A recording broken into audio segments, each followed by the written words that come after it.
আমি কোনো মানুষের প্রশংসা বা দুর্নাম করছি না।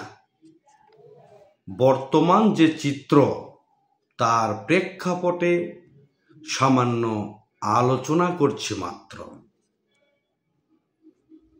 ভালো মানুষ হোক বা খারাপ মানুষ হোক, যারা এক কথার লোক তারা হেরে যাচ্ছে বহুরূপীদের বিশ্বাস করে।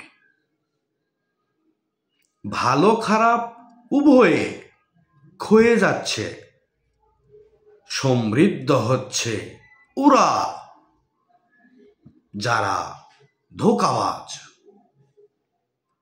গাদ্দারদের ভিড়ে শত্রু মিত্র আলাদা করা দায় ভারসাম্য রক্ষায়।